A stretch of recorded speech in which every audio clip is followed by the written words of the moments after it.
He's an experienced product leader and expert in smart buildings, energy management, and facility operations technology. And he will be leading today's session and customer panel on using energy data to drive savings. Thank you, Amber. And is this on? Yeah. Okay. Thank you, Amber, and thanks everyone for being here. I'm going to let every panelist introduce themselves. I think we spoke and we thought there might be a little test at the end, so make sure you're paying attention. And we also may call on people, so we'll have some time for questions more seriously. Maybe we'll go down the line first and just each individual on the panel, introduce yourself, maybe talk about your role, and then just how you currently use EnergyCAP, a little bit of your history, and then we'll jump into some questions. Okay, so my name is John Lord, and I'm the Energy Management Coordinator for Fairfax County Public Schools. It's in Virginia. It's the 10th largest school district in the country, so we have about 226 buildings, 28 million square feet, 180,000 students, 25,000 full-time employees. We use EnergyCAP to manage energy, obviously look for opportunities. We use it to pay our bills. We use it for benchmarking. We use it for Energy Star. We use it for the Department of Energy's Better Buildings Challenge. We've used it ever since I've been in the school system. In 2019, I moved from another school system that had used it since 1994, and I used it in a third school system. So I've been an EnergyCAP customer for 3 different school systems, and have used it ever since it was not even called EnergyCAP. So, anyway, that's my introduction. It's a great story. Yeah. I'm Jenna Faupel. I am the Energy Analytics Program Lead for the U.S. Department of State's Overseas Building Operations, so that's all of our embassies and consulates. We are using EnergyCAP to centrally collect, store, and analyze all of our utility bills because they have been sent to all of our hosts overseas. And we are really looking forward to being able to finally get that all in one place so that we can now prioritize all of our renewables, our energy conservation projects. Makes sense. I am Finegan. I work at the University of Texas Medical Branch in Galveston.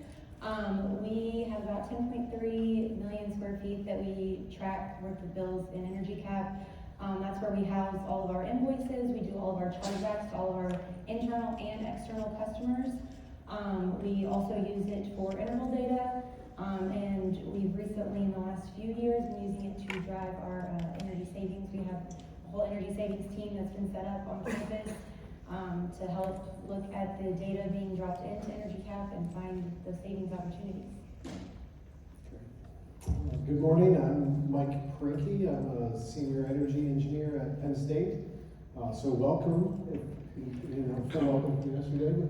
I've been in this role since about 2005, and we have been using our current deployment of EnergyCAP for about 5 years now. We did a major implementation into it at that time. We had been using the earlier enterprise versions previous to that, and we use it to track all of our vendor bills from our campuses across the state. We have about 24, 25 locations, probably 30 million square feet worth of space, and $100 million worth of energy costs across all of those places. And then we additionally use it at University Park campus for all of our chargeback meters, or our Penn State owned meters at those locations.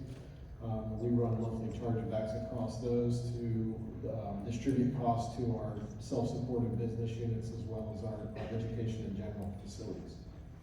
Great. So very extensive use. Would you say use of EnergyCAP has grown over time, and that you've started in one place and you've grown in it? I think I'm asking, in the audience, we have some individuals who are new to EnergyCAP, who are just starting out. We have others that are, John, like you, have been using this solution for decades. I'd be interested, where did that start, if somewhere, and then how has that expanded the use of the solution over time? Yeah, so EnergyCAP, I think, in just its own evolution, has offered more to customers. And when I remember, we couldn't at the start submit data to EnergyCAP, to Portfolio Manager for Energy Star, and then that feature was added. And the reports that are available and the kind of alarms that are available have evolved over time. I do think that at its basic level, you know, the idea of knowing where are you using energy, how much energy are you using, or is it being compared to the weather normalized, that hasn't changed, and so that's great. The fundamentals have to sort of be there, but I do think that the capabilities have expanded, and we use it a lot. One of the things that's been really neat recently that's happened is the ability to sort of add users with different permissions. And we've been able to send things to, say, an individual project manager. We can make the top most place an individual building, and they can look at just that site and just that energy. And the thing I think I love the most is the dashboards and the public dashboards. And we have one on our website. And everybody, if you want to go look at it, if you go to Google and type in FCPS get to green, and it'll give you this energy dashboards, and you can see what an energy dashboard from EnergyCAP looks like. Yeah. Jenna, do you have anything to add in terms of? Well, like John, I started using EnergyCAP many years ago, not quite as many years ago as he did, but I used it for about 5 years, starting back in 2006, and then I had a bit of a gap, and it was something that I was very passionate about, and we did not have at Department of State. We had previously attempted to collect utility data, but it was really challenging because we didn't have a way to normalize all of our data because we had so many different rate structures that they didn't really know how to go about doing it. And so they ended up having to just collect use and cost only. And it was a manual data entry process. And so there wasn't enough granularity to be able to do a lot of good with it. And having had prior experience with EnergyCAP, I was able to bring it to OBO starting in 2019. So we're within our journey, I guess, is we're still relatively new. We've only been doing it since 2019. And we're really excited about it because having all of these utility bill structures available to us has really revealed a lot of granularity and so many opportunities to us. Yeah. I would imagine, as a quick follow-up, there's a lot of complexity in rates in the US, but when you get to international markets, I would imagine it, maybe 10x the complexity, a lot more complexity. It really is. Now throw in some foreign languages and currencies into it, and it sheds it into a whole new light. Different units, different languages. Different units, different languages. I thought that I actually knew a lot going into this, and then I just realized I've learned so much more about the different complexities and the rate schedules and what opportunities might be present that I never was exposed to in the US. Yeah, makes sense. Michelle, and then Mike, anything to add on just the growth of EnergyCAP over time, or where you started then December? When I first started using EnergyCAP, we were actually using a third party to manage it for us. And I didn't know anything about what it could do. I thought that we just used this third party and they sent us the bills that we were then to charge our customers at the end of the month. We started having a lot of issues with them, so we decided to take everything in-house.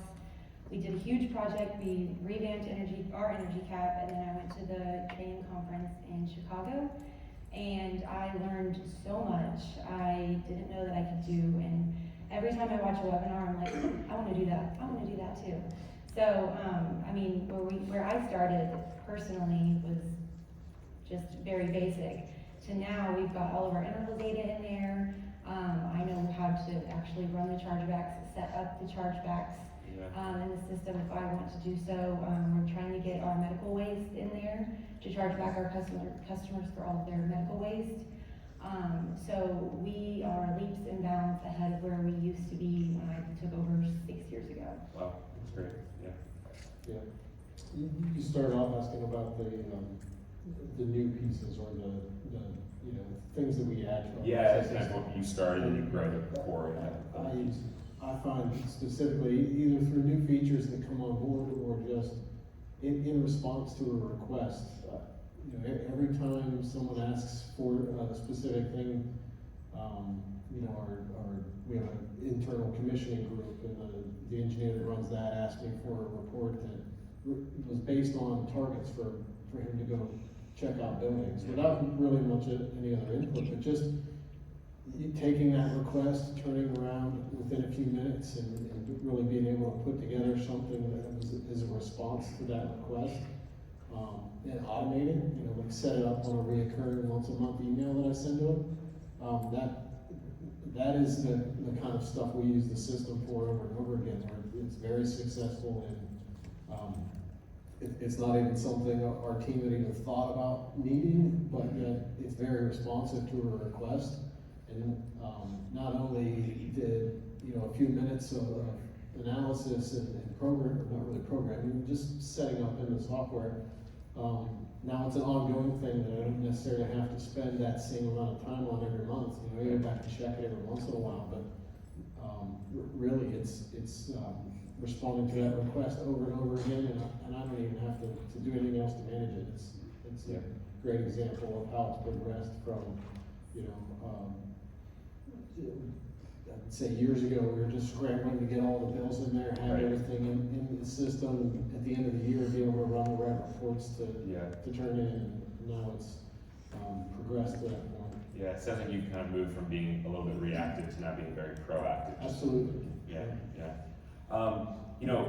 One of the great things about Catalyst is that you have some, the panel, you all represent longtime users of EnergyCAP, experienced users. There's a lot of newer users as well who, I've seen a lot of the ribbons that say I took my badge off, but say first timer, which is great. Is there any tactical or maybe more broadly advice for some of those newer users of just things that you would do? I'd be interested because especially for some of you that have been using the product for so long, you probably have a great deal of advice for some of those newer users out there. Well, it's funny because when you set up a database, you kind of lock it in, and you can build things into the database that you will one day wish you hadn't built into it. Yeah.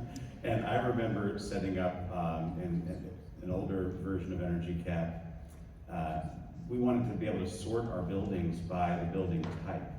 So we actually would make, like it was an 01 would be a high school. And so, and they wouldn't sort alphabetically, they would sort numerically because the numbers go first. Yeah.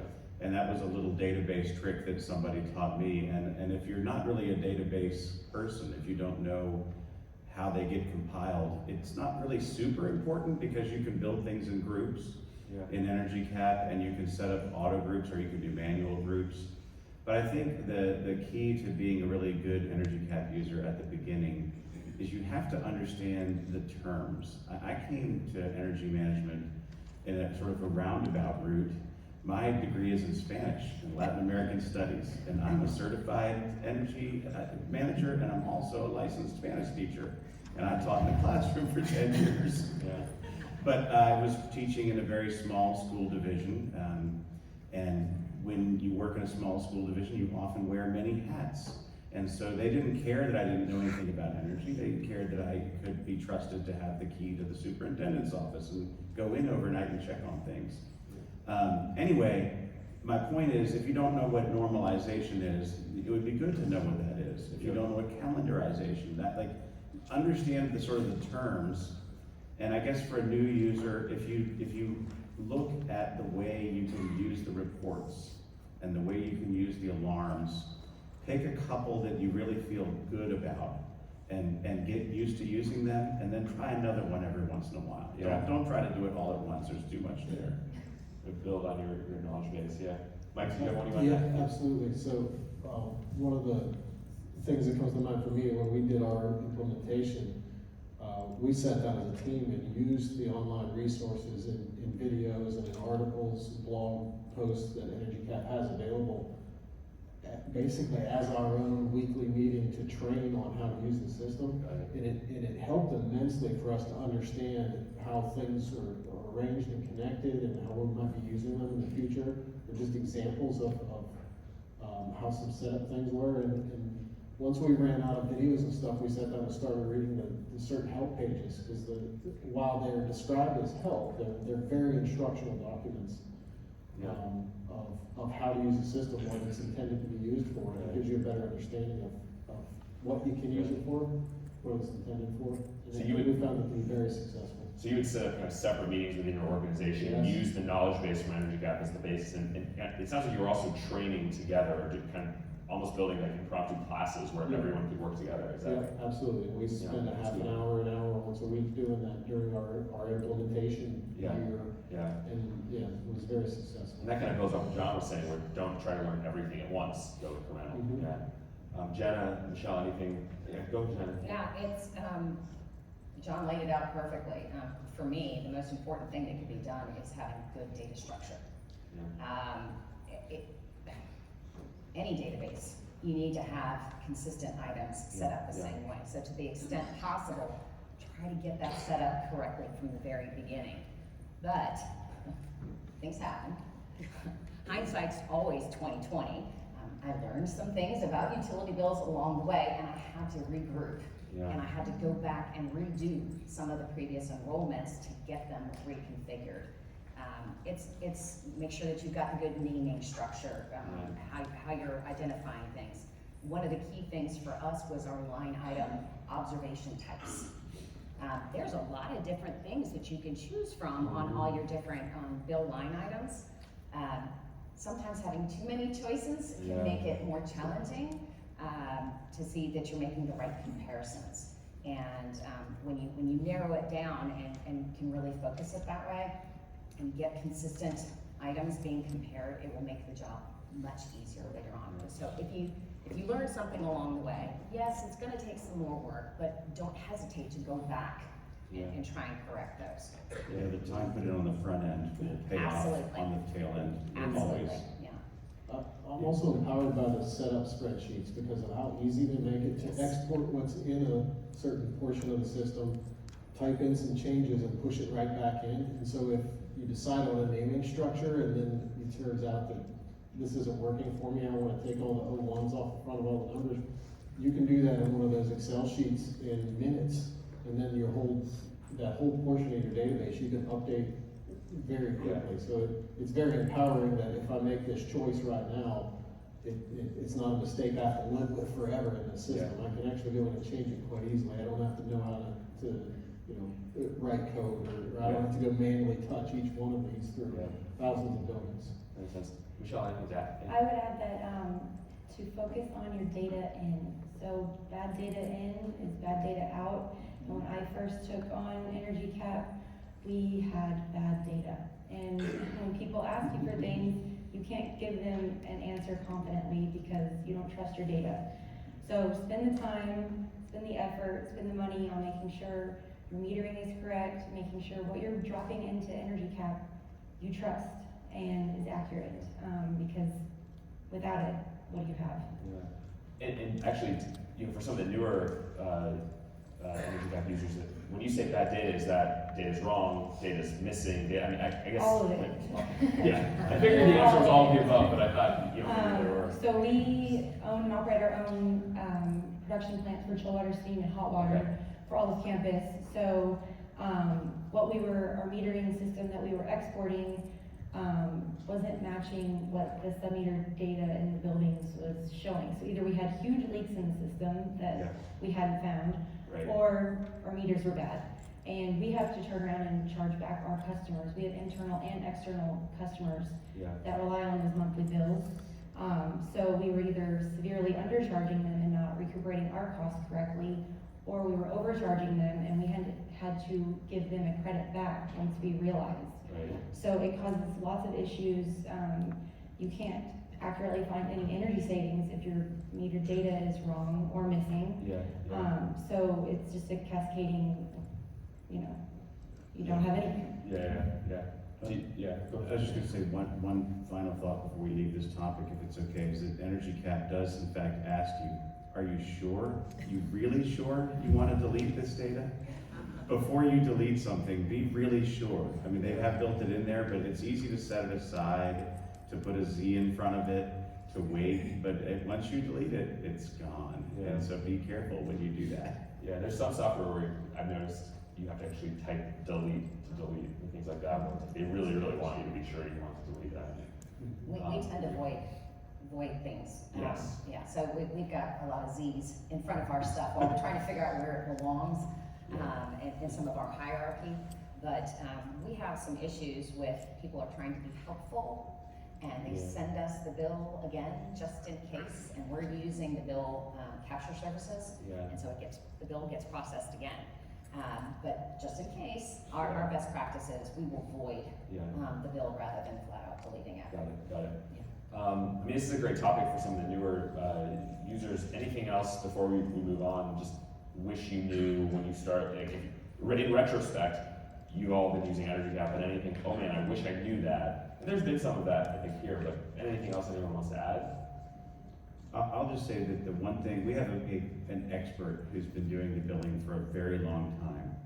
And she has this incredible memory, and she has this incredible paper file cabinet of why everything was done the way it was done. And what we've recently convinced her to do, and she's now like fully on board with it, is to use the notes section in EnergyCAP. And that if you have an explanation, it either resides in your memory or wherever you happen to put it. So just put it in EnergyCAP, and then it's easy to find. Anyone else want to add anything? It's okay if you don't. But I think, one of the things that resonated with me yesterday was just new users, old new users, all coming together, experienced users. So, another question, I think what would be interesting to talk through, maybe examples of how you found savings, the process you went through, almost like pseudo case studies of, this was a time, Michelle, you kind of touched on, we had this issue where we had to reconcile different meter bills or meter readings. But I don't know, I think it would be interesting just to hear some stories, and we can go in any order, right?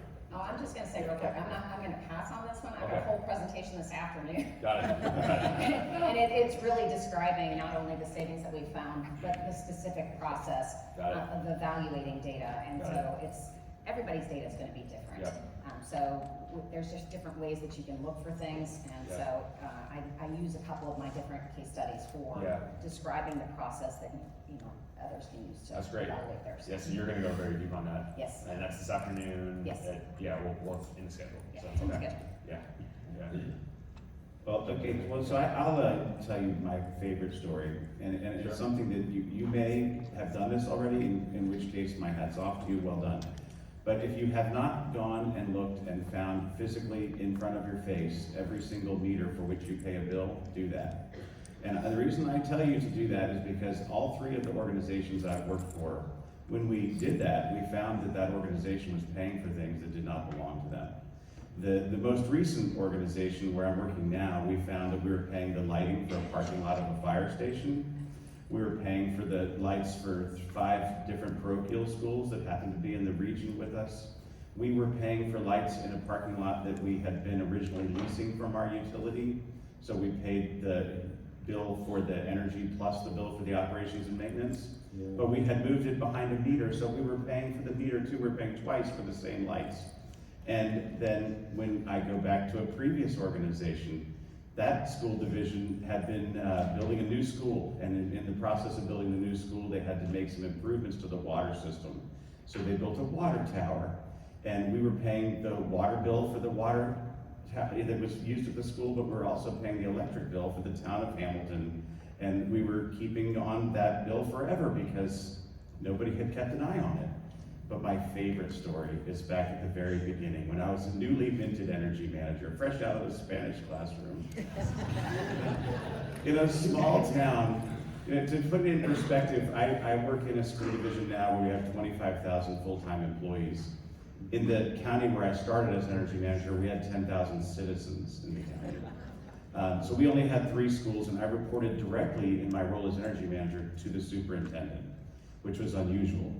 And I had looked and found every single meter but one, and I had gone with everybody. I mean, I took the facilities guys, I took the bus driver, and we couldn't find it. And I said, look, Dr. Gangle, that was his name, I can't find this meter. And he says, just send a disconnect notice to the utility. That'd be fine. It's not ours, but whoever's it is, they'll figure it out right away. So I was like, okay. I didn't.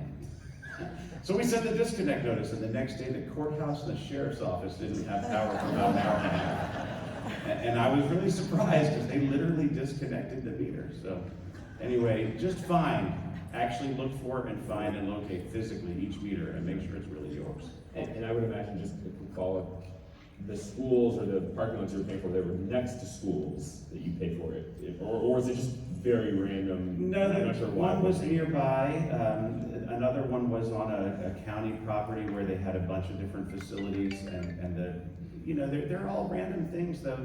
I don't know how the parochial schools got on the bill. I mean, it's listed as St. Catherine's, St. Mary's, St. Joseph's. There's not public schools. Interesting, yeah. I'm actually gonna chime in on that. I'm very jealous that you can actually go and look at all of your meters. I know, yeah, I'm sorry. Spend the Yeah. next, 10 years trying to make it to all the locations. So I would add a caveat to that. If you have a geographically dispersed inventory that you're trying to follow, make friends with those that have boots on the ground. Yeah. And those people will be the ones that can validate some meters for you. Yeah, because you probably have properties, Jenna, in 6 continents. I have them all over the world, every country in the world. Every country, Yeah. yeah. Yeah. So it's really. So it's physically impossible for me to Right. actually go out and inspect. Right. But I have a good relationship with all the facility managers, and just periodically send them notes. Hey, can you check on something for me? And they've got a whole staff who do That's that. great. Yeah, Jen and I did not cue each other up, but truly the idea of you have to trust people. Yeah. I mean, you have to know people, you have to trust people, and people use energy, not buildings. I mean, buildings are just a tool, so you have to know the people and you have to trust the people, and she's absolutely right. We've actually turned off meters before that we didn't know. The same type of situation, we're like, somebody will complain, we'll figure it out that way. And nobody's complained, so we were also paying for meters that were not ours. But we have a lot of energy savings initiatives that we've found through EnergyCAP actually. One of my favorite stories, just because it's so simple and anybody could be doing it, and it cost us $0 to do. About a year ago, we started putting in the interval data into EnergyCAP. And one of our institutional support buildings we noticed didn't behave in the way that we would expect an institutional support building to behave. And so our engineering team, we went out, we did a full assessment of the building, and we changed one programming. We changed the chill water valve to control to the cooling coil discharge air temp instead of the air handler discharge air temp. And that one simple change has resulted in $26,000 worth of reduction on our electric bill in the past, I think, 11 months. Yeah, and this is a controls programming change, so it's Exactly, it's it like cost us somebody would $0. tech- Our yeah. BAS team, our engineering team went out, we did an assessment. We talked to our VAS team, the changes were made, and the next day when the interval data got automatically uploaded into EnergyCAP, I noticed that it was significantly less than the previous day. And then a month later, we saw the changes on the bill, and we've seen $26,000 worth of savings. Yeah. So. That's great, yeah. I would imagine interval data just generally, that's something, we'll come back to that, but, Yes. Go ahead, Mike. I was gonna add on to interval data, which was, one kind of principle has always stuck with me, and I think I learned it from one of my mentors early on, is that in energy conservation, turning more things off and turning them off for more amount of time is going to save energy. And a lot of times we get hung up on,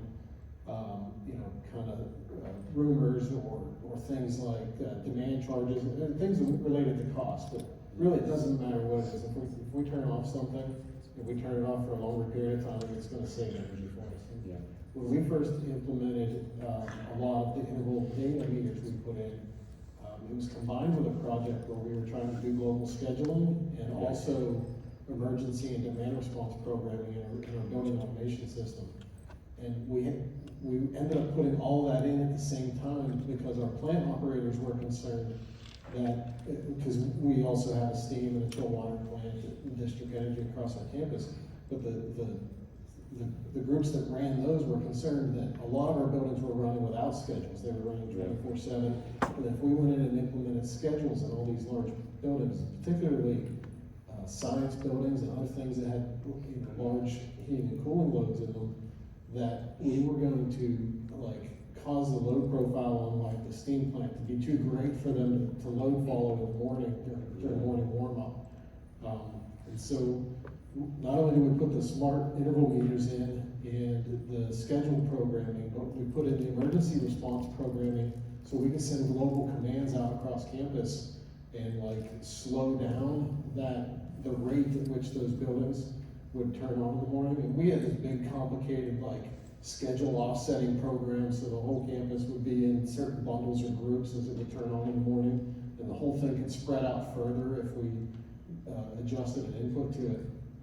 And more than anything, what we found was using the interval data, like if we simply staggered a few minutes between buildings, it was enough. And we took that whole program and every couple weeks we would just turn it down further and further and further. We finally got it to the point where we turned it off. We start the whole campus within its regular schedule within about half an hour every morning now.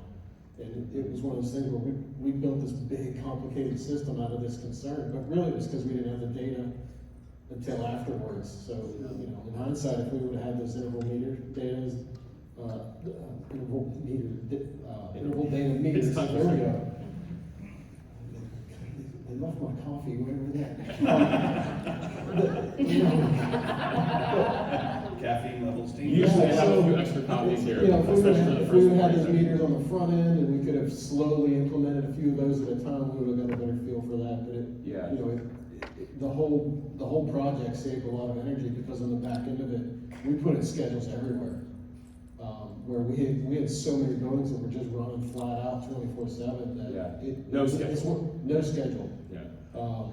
So I mean, the amount of savings we got from that one project by being able to schedule those places is it's hard to even measure at this point.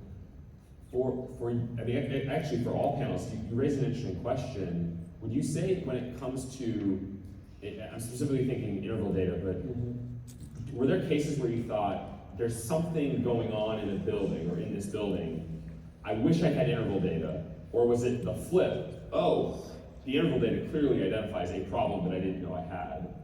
Maybe it's a little bit of both, but you know, I can comment on it. We don't have a whole lot of interval data. We have it, but we haven't really implemented it the way I would one day like to. But we get water bills on a quarterly basis. So, you know, if you have a water problem, you might not know about it for 90 days. And even if you have a water problem, you might, if it's been there for a while, you might think, well, that's just the regular usage, that there isn't really a problem. And one of our teammates here in the audience, Claudia, found a building where there's literally 3 feet of water in the crawl space. And the 4-inch diameter pipe was just spraying water all over and had been like that for a long time. And we'd been telling people, you gotta go check it. We knew the bills were a problem, but we're not plumbers. yeah. And we don't have, you know, it's a OSHA confined space. They gotta go deep under the building. So it's Yeah. not super convenient. But when they found it, everybody was like, oh my God, what is this thing? And thankfully it's been fixed and it made a huge difference. But we were really concerned that maybe the structure of the building had, like maybe there's even like a sinkhole under there because it's been flowing so much water. And if we had interval data on that water meter, which sounds like a strange thing to have, we might have spotted it just like that. Yeah, and would you say, on one hand, the bills, or the consumption of water was higher than you would expect, but it sounds like it was consistent, right? So you didn't necessarily see. It was consistent anomaly. within that building, but when you compared that building to other buildings of like kind, Same it square became footage. incredibly obvious that we were filling a 1 million gallon swimming pool every month. Got it. So just a lot of extra water. Yeah. Anyone else in terms of, you know? Yes, I do have a very a frustrating one because brand new construction. Yeah.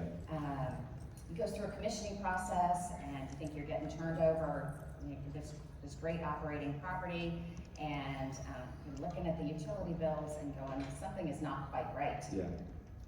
When I can compare this building, brand new, it's supposed to be more efficient, right? It's supposed to be. Compare it to something else that's similar, and when something is just not right, and I was very frustrated. it's still in the early stages of getting smart meters deployed out there. We have some security issues and encryption required and communication issues, yada, yada, yada. But this particular location just came online a couple years ago, and I was very frustrated by not having interval data because I knew something just wasn't right.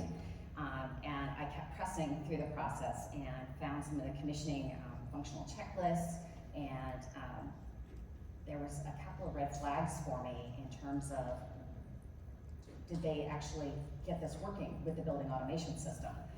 Come to find out that somewhere through this commissioning process, half of the equipment was not even connected to the building automation schedules.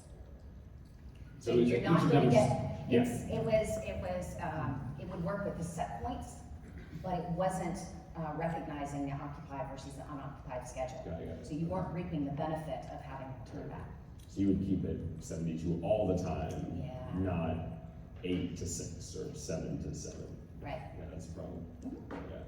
Interval data, I mean, we have a lot of our electric meters are shared between buildings, so we have a large vault that are separated for 5 different buildings, and one of those buildings could be a medical research building, and the other one could be an auditorium. And separating the usage out between the 2 buildings, before we were doing it based on square footage. Like, oh, well, this building has 60% of the square footage, so they get 60% of the electric bill. And so recently we've implemented our own electric sub-meters in those buildings to try and separate out those buildings, so you're not just looking at one master vault and trying to find anomalies in your data. Because it's really hard, because when one building is working efficiently and another one isn't, you don't know where to look. Yeah. So separating those buildings out, getting those sub-meters in, getting them connected to our BAS, and then the data sent into EnergyCAP and in the future WADX has been tremendous in our, energy savings effort. And one of the things you said, Sean, I think was the build, there are different operating patterns of the build. So Yes. Interval data is helpful because it's not just divided by square footage. Doesn't do anything. Doesn't do anything. Especially when you're looking at a research building that's high intensity versus an auditorium or a school of nursing building that has different, different schedules, Right. different usage. Instructional versus research versus Exactly. an auditorium. People are probably not coming in at 8 a.m. Exactly. Yeah. In terms of the interval data question, Mike, anything? Well, no, it's fine. Yeah. So, have you found that there have been cases in your buildings or in your portfolio where you think there's an issue based on bill data, but you don't really know because you don't have the interval data? Or is it more the case you're finding things with interval data that you never would have known were even issues? And maybe it's a little bit of both across the buildings. Possibly. It certainly goes from bill data and monthly data and the step down to interval data to look for an issue. Identifying a bigger issue with a monthly bill and then stepping into the interval data to kind of look at the granularity of it, to see what's going on, why that might be happening. Yeah. And that's the most frequent case. And sometimes we'll also use it to kind of analyze a what if, or if we just know someplace is high, we'll go in and kind of look deeper at the interval data to see why that's impacting us. That makes sense. Let's do one more question on the panel, and then I think we can take some questions from the audience. So just if you're thinking of a question or have a potential question, we'll come around in 5-10 minutes, because I think we all would love to hear some of those questions. But maybe to the panel, we can go in order, starting with you, John, if you want, but maybe from an organizational kind of workflow point of view, any examples of ways that EnergyCAP has helped support or improve a workflow? And I suppose that could be things like we're more efficiently doing something, we're involving other stakeholders that maybe previously didn't have visibility. I think that's the other angle that I've heard, in passing at the event, where it's not just a solution, it's not just software, it's an enabler of a workflow or of an organizational shift. That's a good question. It's hard to say because a lot of times you kind of see what you are able to see and you don't necessarily know what other groups may have impact. But one of the things we've done recently with EnergyCAP is we've created maps. And we created maps based on each of our satellite maintenance offices. So we have these 4 regional maintenance offices that work with different buildings around the county. And they got to see this, and they have access to it, and they can pull it up, and they can see the energy data. And I've had some of the electrician supervisors tell me that they really like this data, but I don't know what they're really doing with it yet. I think we're sort of at the beginning stages of seeing, what happens when you share this data? What happens when you stop kind of keeping it behind the curtain? Yeah. And when you pull it back and say, look, here's this data. We definitely have a lot of students who have a huge amount of interest in our schools and their energy data. Yeah. There's a lot of organizations that, like the National Wildlife Foundation has the Eco Schools program, and they have these 12 pathways to becoming an eco school, and one of them is energy. And you have to understand the energy use of your school. You have to do a building audit and walk through the building and learn about it. So EnergyCAP data is huge for that. The Girl Scouts have their Get Moving journey to learn about energy. Yeah.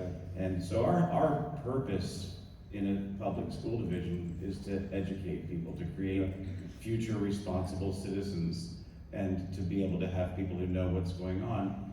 And energy is a component of that. And like, we could do things quietly and behind the scenes, but we try to make sure people know what we're doing and why we're doing it and how they're a part of it. So I think EnergyCAP data lets us to explain that to people. Maybe the best and most obvious example is, if you want to buy something in a school system, like you want to buy a pencil, you have to go check out a purchase card and get approval from a supervisor, and you'll probably be told, no, just get the pencil that's the official, but whatever. You can't do anything without being properly pre-approved. The red tape, like they line up the hoops, put red tape in front of you, have to cut it, jump through the hoops. But energy is not like that. You can buy energy immediately with no approval. You just turn the light on. You just open the window. You bought energy. Turn the faucet on. You bought water. Yeah. And there's nobody who sees that bill. Yeah. But when we share with a high school principal, hey, the electric bill for your school is $500,000 a year. Did you know that? Right. And they're like, yeah. It's funny because people, I remember this is something I've always noticed throughout energy. It's like a kilowatt hour or a kilowatt. It's like has no actual reaction. Like, did you know you just wasted 1 million kilowatt hours? Like, yeah. You say dollars, and I'm like, oh.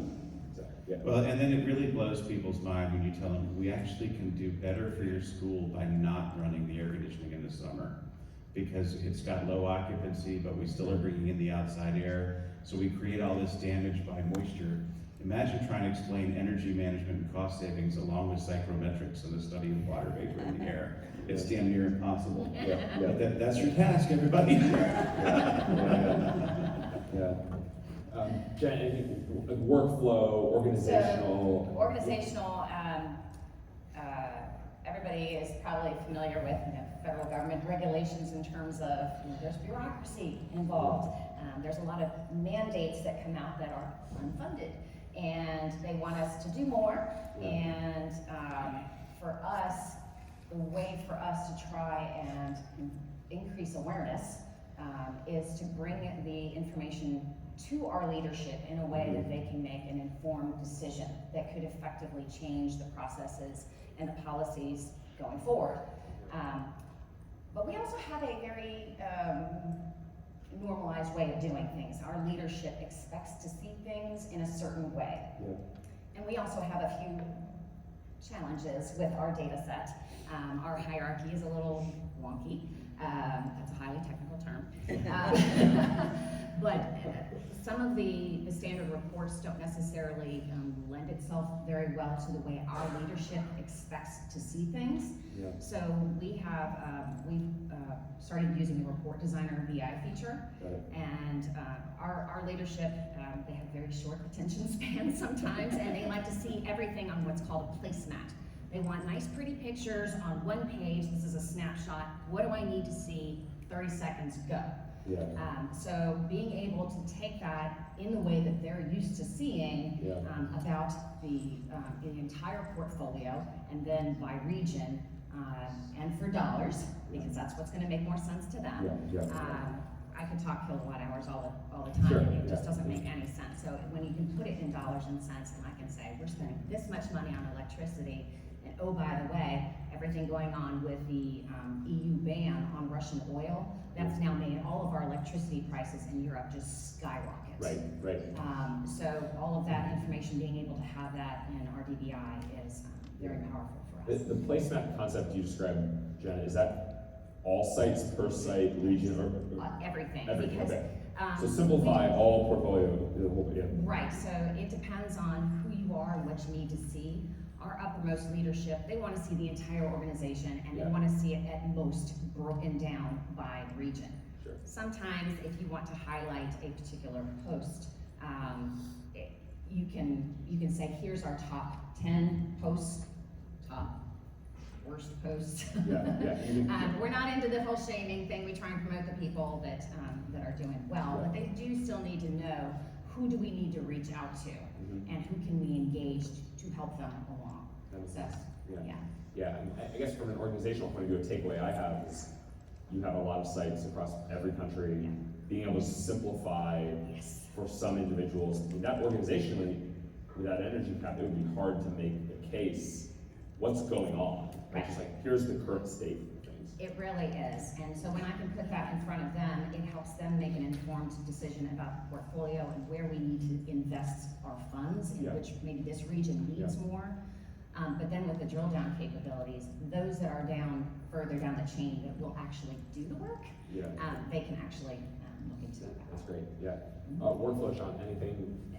Yes, so in terms of workflow, I don't know if any of y'all have ever tried to run chargebacks by yourself without EnergyCAP. I have. It's very difficult. We've had instances where we're at the end of the month and we don't have vendor bills yet, and we have external customers, and they expect an invoice.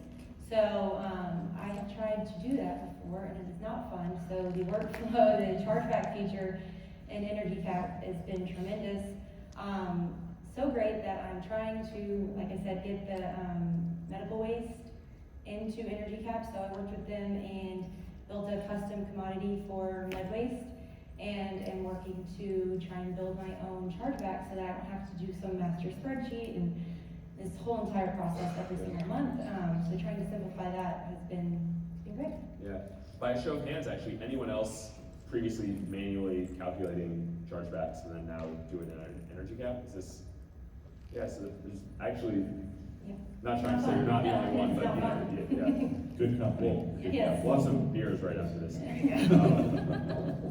Mike, anything?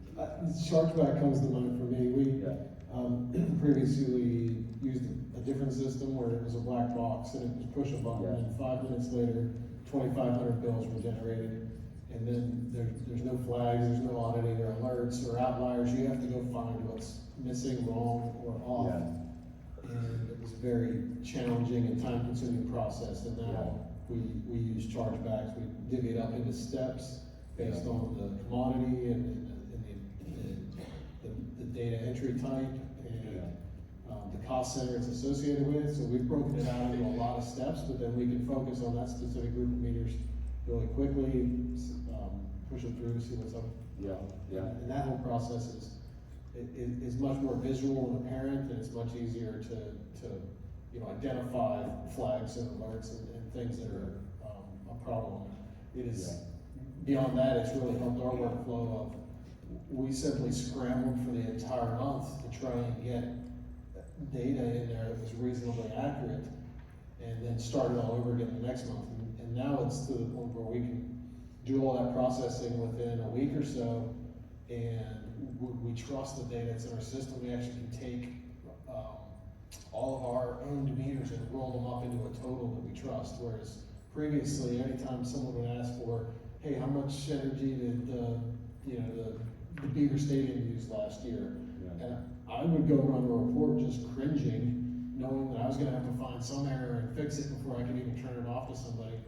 And now I almost exclusively run a report and hand it off almost without looking at it many times. Just because that level of trust has improved to that point that we feel the data set we have is as good as it ever has, and that workflow has continued to improve. Yeah, that's great. One of the things actually, as each of you has been speaking, a thought that came to my mind was just confidence. You all definitely seem more confident in your data, but would you say that has also carried through or carried over to everyone you interact with, where there's just more confidence across the organization now that, and maybe part of it is you're all clearly more confident when you talk about pre-state, post-state in terms of using EnergyCAP. It just seems like the confidence in terms of the data, the accuracy, is probably a benefit across the organization. Well, for us, actually, it's one of the Department of State's key initiatives is making data-driven decisions. Yep. And before, we were kind of going where somebody told us that the rates were high and we needed to do something. Now we can actually put it all together and say, here's the actual data. Right. And here's the data in priority order. Right. So for us, that's been very powerful. And so for us to be able to tie our work in the energy program to not only OBO's mission for data-driven decisions, but now Department of State has been monumental. I was just going to say that I may be stepping on unorthodox ground here, but I don't think everyone in the room is going to completely disagree with me. So I'll apologize if I offend anybody to begin with. But in my experience in public school divisions, in facilities groups, there's often this sense of, we're the facilities group. We know how to fix stuff. We didn't necessarily go to college, and we don't need to hear from you, college boy. And it's not a good thing necessarily, but I love and respect all the facilities people I've worked with, and we've grown to come to a better understanding over the years. But that was the impression that people had of me when I started. And once you take EnergyCAP data, and it's funny when Jenna talked about you think you're going to get a better building when it's brand new, and I laughed. But it's been my experience that if it's built right and it's commissioned properly, sure, but most times both of those two things are false. And so you don't get a better building, you get in fact a less efficient building when you get a new one. But we were looking at 2 middle schools that had been built in this school division, and they were literally the exact same prototype. They were offset by about 90 degrees from their orientation of the sun, and about 15 miles from one another in their geographic location. But everything else was precise. I mean, they were built by the same builder in the same year. Right. One was $10,000 more a month than the other one. And I kept telling people, I know there's a problem. And it's interesting, it kind of touches on interval data too, because the alternative to interval data is management by walking around. You have to be there and see it and hear it. So I went to this building and I heard the air handler over the cafeteria running, and I went up on the roof and I verified, yes, this unit's running. And I went and I told them, and they're like, well, it's scheduled to turn off. And we had to dig and dig and dig, and I had to get, all it was a little tiny relay that had been burned out, that when the makeup air unit had to come on, if the kitchen exhaust fan was running, and the last state that the control system had received was that the exhaust fan was running. So that means the makeup air unit had to run 24/7, 365, which meant the central plant had to run, which meant the centrifugal chiller said, well, this is an interlock with this thing that's a building code requirement, so you have to run another zone to get enough load. And it was just this cascading effect of nonsense, and really it was like a 30-cent relay that fixed the problem. And finding that is always challenging. And when we did that, when I worked with the electricians and I worked with the building automation staff and we found it together, the you can go home now, college boy, went away. We were all friends. We're all friends, right? That was great. I mean, those stories are, I think, wonderful for everyone to hear, just how small the change can make such a big impact. Do we have any audience questions? Because I think we'd all love to just hear from, and that can be based on anything you've heard or just other questions you have. But we've got some seasoned EnergyCAP users. Yeah, I think we're gonna bring a mic over, so one moment. Yeah, thank you, Amber. I know y'all touched on maybe communicating more with dollars than kilowatt hours and trying to translate energy to other folks. I was wondering if you had any other tips or tricks when trying to talk to leadership or some of the folks who are boots on the ground, some other tips for visualizing data or what data they respond to, any case stories, tips, tricks? That's a great question, yeah. Well, energy is a great unifying factor. People don't know it, but if you think about it, it really is. If you believe that the environment is the #1 most important thing in the universe, saving energy is your key. If you believe that reducing your dollars and your budget and being fiscally conservative is the #1 most important thing, saving energy is your key. If you think it's God's creation and you have to protect it, saving energy is your key. If you want to have a legacy for your kids, saving energy is your key. So find the message that resonates with the audience you're talking to, and you will find energy conservation and energy efficiency are incredibly unifying messages. And the most way I can really illustrate that is if you look at the clubs and extracurricular activities in schools, it's almost always like a little clique of people who have similar characteristics. Like it's the orchestra kids, or it's the sports kids, or it's the whatever kids. When you look at the environmental and energy club kids, it's boys and girls, it's black and white and Hispanic and Asian, it's everybody. It appeals to the entire spectrum of all of your constituents. And it's the only club like that.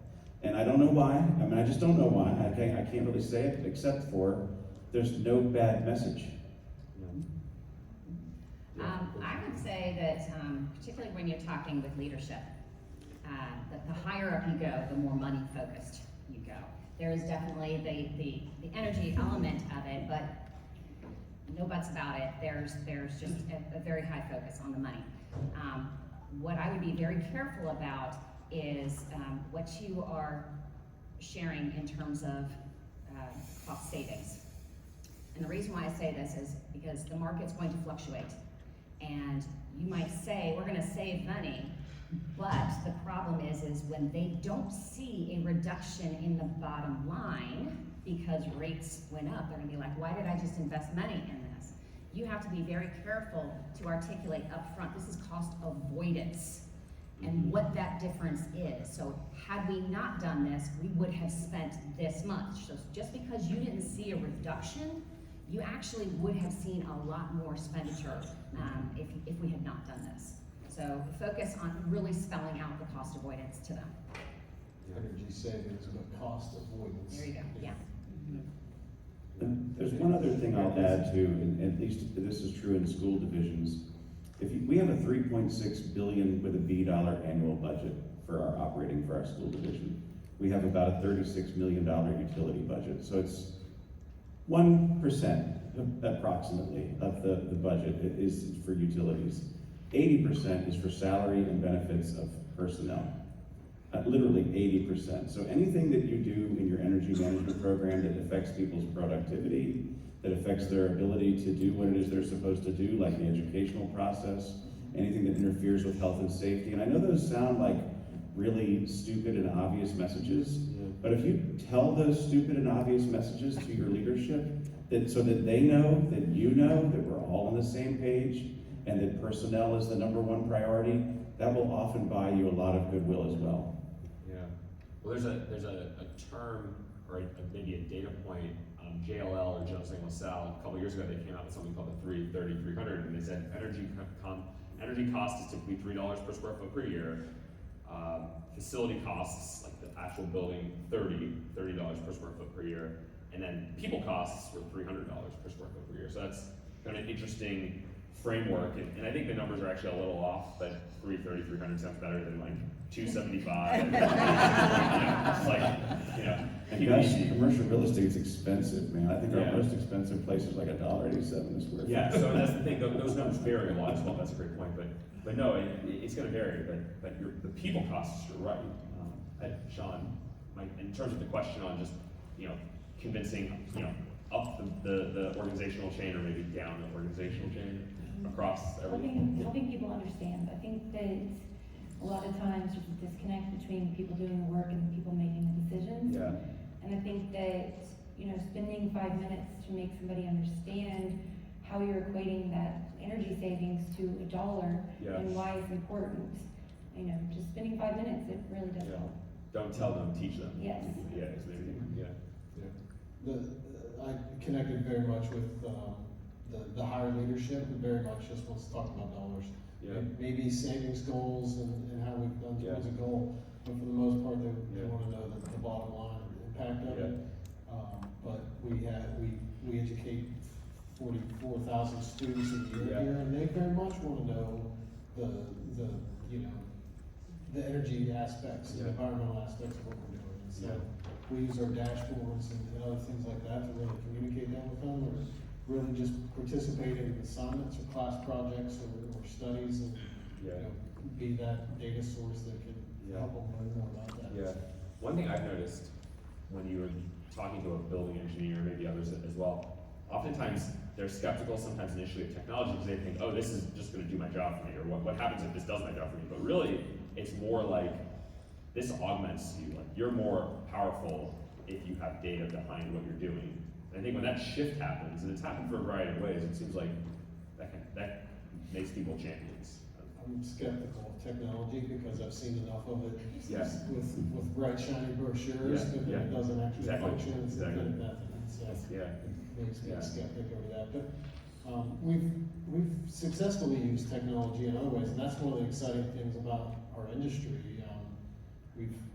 We've recently been able to incorporate our classroom scheduling software platform with a building automation scheduling platform, where Yeah.